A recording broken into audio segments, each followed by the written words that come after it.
Last thing I heard was we kill them really young, so it's okay.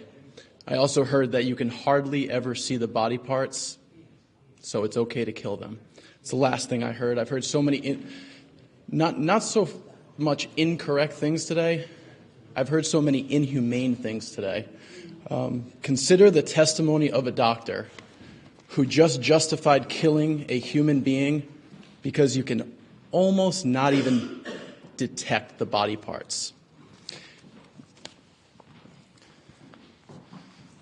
This is a to-scale model of an 11-week-old child.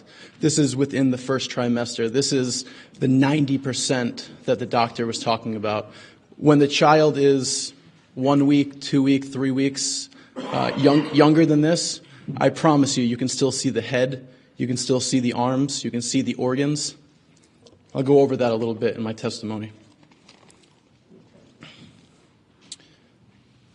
Today I heard that abortion is health care.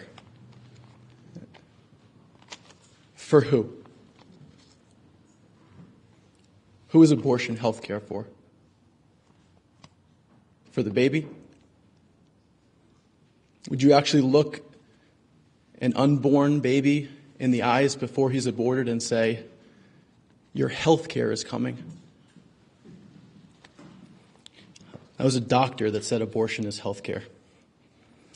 That same doctor, I'm going back about 5 hours now, so bear with me. That same doctor said, you don't believe in science. Science is a fact.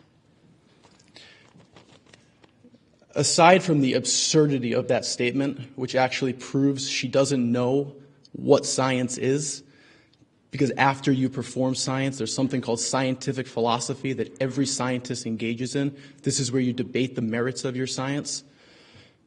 But let's talk about science. I could sit here and I could bore you until about 5 a.m. with embryologist after embryologist, after doctor, after scientist, after embryologist, with quotes from medical textbooks, from their own work, from medical journals, conclusive scientific evidence that the fetus is a human being, like you, like you, like you, and like me, a human being with human DNA. Smaller, yes. Younger, yes. Human being, yes. So we want to talk about science? You won't find one scientist, one doctor, one embryologist. You won't find one who will contradict this statement. A fetus is a human being, just as human as you, just as human as me. You won't find one. So you don't believe science. Science is fact. A weird statement, but if you want to talk science, let's do it. You find me your guys who want to come against my guys and say that a fetus is not a human being. Find me one in the whole world. That's conclusive science. So when we're talking about this issue, we're talking about killing a human being. You can justify anything in the world that you want. This country justified chaining up a man because the color of his skin, whipping him to work, and making him a piece of property like a cow. We justified that for centuries. You can justify anything. But do you have the guts to stand on philosophy? Do you have the guts to stand on the foundation of this country? Moral principles that don't move back and forth with your opinion? I'm going to present to you a hypothetical situation. A 25-year-old man and a 25-year-old woman come together, and they have sexual intercourse. They come together, they take their clothes off, they engage in the sexual act.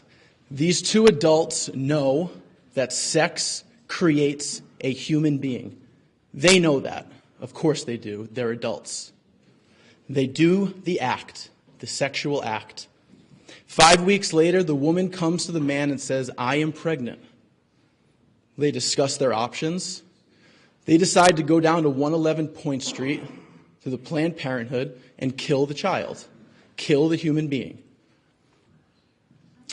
A suction machine is placed inside the woman, 30 times more powerful than the vacuum you have at your house, and the baby is essentially sucked to death. The remains of that child, maybe you can see their arms and maybe you can't. I don't care. The remains of that child are then poured into a basin, and they are drained down into the Providence sewer system, where they will join tens or hundreds of thousands of other children who have been dumped into the Providence sewer system with your waste and with my waste. Oh, what hyperbole from the crazy pro-lifer. What do you think happens to the human parts? You think the baby just evaporates? What happens to her? She's in the sewer system right now. Here's the question. Is what I just described justice? Is that justice? When two adults decide to have sex and they know that sex creates human life, and when they create human life, they come up with $500 to have him shredded and drained into the sewer system? Is that justice? Let me give you another hypothetical. A husband and a wife. You up, Rep? A husband and a wife want to get pregnant. They want to get pregnant. So they have sexual intercourse. The wife comes to the husband and says, I have great news, I'm pregnant. It's the greatest news in the world, honey. I'm so happy, I'm overjoyed. This is the best day of my life. 10 weeks later, the blood work comes back. They find out that the child might have Down syndrome. They discuss their options. They find out Planned Parenthood will kill a child all the way up until 19 weeks. They're 17 weeks. So they make the appointment. They go down and they have their child. This time the vacuum won't do. They're going to do that procedure that we've heard so far where they pull them apart piece by piece. Here's the question. Is that justice? Is that justice? When you kill your baby because he might have Down syndrome, or maybe he definitely has Down syndrome. Is that justice? Is killing handicapped people justice? Lest you forget, your job is to secure justice for all the people in the state. Lest you forget that. The hypotheticals I just gave you are really important. Here's why. They represent 96% of all abortions that happen down there on Point Street. 96%. 96% represent situations in which they just don't want the baby, so they kill him or her. There's no rape, there's no incest, there's no life of the mother. There's a human being, they don't want the baby, so they kill the baby. 96% of all abortions that happen in this state, in this country, at 111 Point Street, are what I just described to you. Is it justice? If it's not justice, and you're listening to your conscience, then do something about it. Stop letting innocent human beings get ripped apart and thrown into the sewer.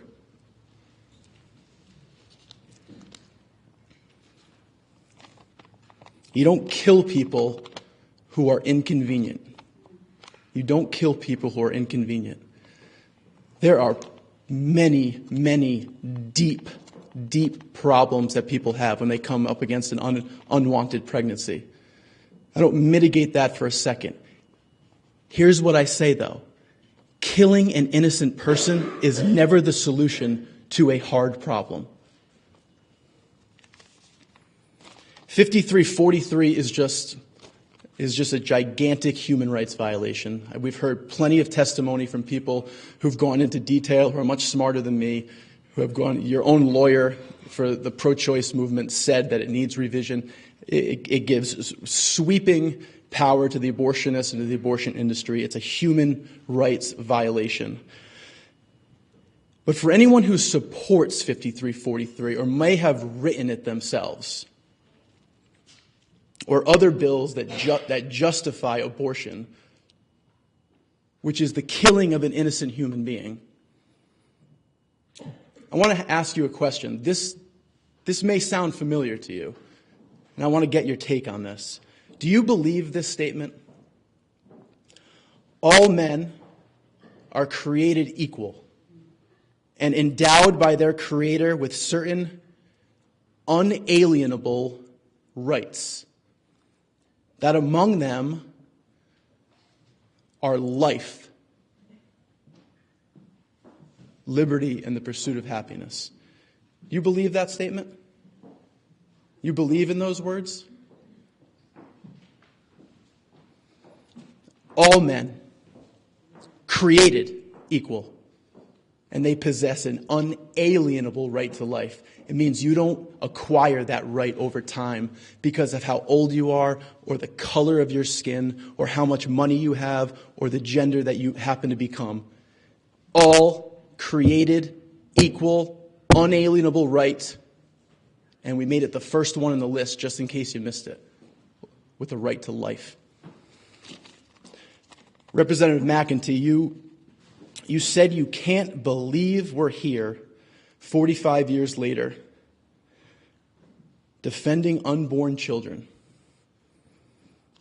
I want to make a promise to you today. We will be here 450 years later if you insist on killing unborn children. If you insist on killing innocent human beings, we will be here for 450 years defending them because we believe in the Declaration of Independence. You will be here justifying killing them. I know you will. Thank you, sir. Are you? No. Father Nicanor mentioned his experiences of women who simply felt they were alone. I want to testify to the truth of that matter. I often go down to Planned Parenthood on the sidewalk and I try and talk to these women and try and give them a smidgen of hope before they make a decision that they can't take back, before their baby is gone. I want to testify that he is absolutely right about the hopelessness that is in their eyes. And I want, if one of those women is listening today, either live today or sees this video, you are not alone. We love you, and we will help you. There are organizations in this state that will give you financial, medical, spiritual, parenting help, free baby products. We will help you. We will help you adopt that baby out if you think you truly cannot raise him. But I want to say this, you will never, ever regret holding your baby in your arms and looking into his eyes. I promise you, you will never regret that moment. And I ask every representative here, go home and read that part of the Declaration of Independence. Look into the mirror and say, do I believe that? Thank you.